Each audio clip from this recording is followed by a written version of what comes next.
सौतेली बहन बनी सौतन। सोनिया एक अनाथ लड़की रहती है। उसके माता पिता बहुत पहले ही गुजर गए रहते हैं, जिसकी वजह से उसकी बड़ी माँ उसकी देखभाल करती रहती है और वह उसे बहुत ही प्रताड़ित करती रहती हैं।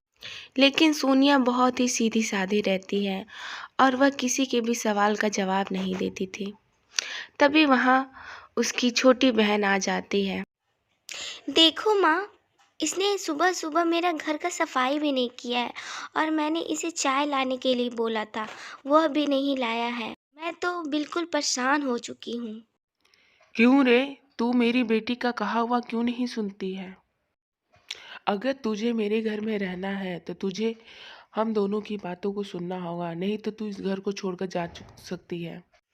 इस तरह सोनिया सारे घर का काम करते हुए भी उन लोग की उनकी बातें सुनती थी और बदले में कोई भी जवाब नहीं देती थी, क्योंकि वह बहुत ही सीधी सादी और भोली लड़की रहती है। खाना बनाना, चूल्हा चौकी करना, बर्तन मांजना, सारे काम वही करती थी।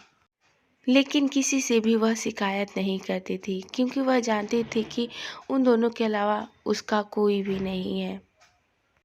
इस तरह से समय बीतने लगता है और सोनिया एक दिन रोते रोते हुए भोले बाबा के मंदिर में जाती है और वहाँ पे बहुत ही सवाल करने लगती है।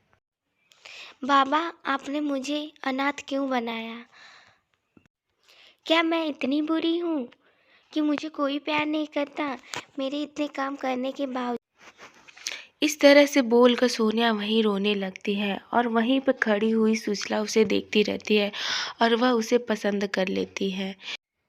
कितनी अच्छी और भोली लड़की है। मुझे अपने राजेश के लिए ऐसी ही लड़की की तलाश थी और आज भोले बाबा ने मुझे वह भी दे दिया। इस तरह से समय बीतने लगता है और सुशीला एक दिन अपनी कार से वह उसके घर उसका हाथ मांगने के लिए पहुंच जाती हैं। वह राजेश के साथ उसके घर पहुंच जाती हैं। तभी उसकी बड़ी माँ वहां पर जाती हैं। जी बहन जी, आप लोग यहाँ पर क्यों आए हैं? क्या कोई काम है या फिर इसी तरह चले आए हैं? नहीं नहीं बहन जी, हम आपकी बड़ी बेटी का हाथ मांगने के लिए आए हैं। आपकी बेटी हमें बहुत ही पसंद आ गई है, इसलिए मैं उसका राजेश के साथ शादी करना चाहती हूँ, अगर आप लोग को मंजूर हो तो। इस तरह से वह हाथ मांगती है और घर में वह देखने के लिए चली जाती है।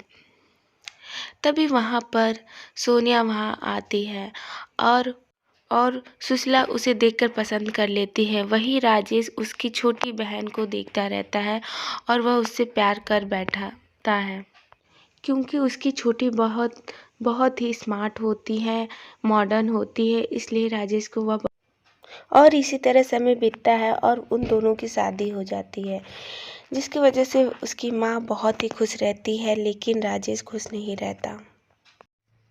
बेटा तुम चिंता मत करो, तुम यहाँ पे बहुत ही खुश रहोगी।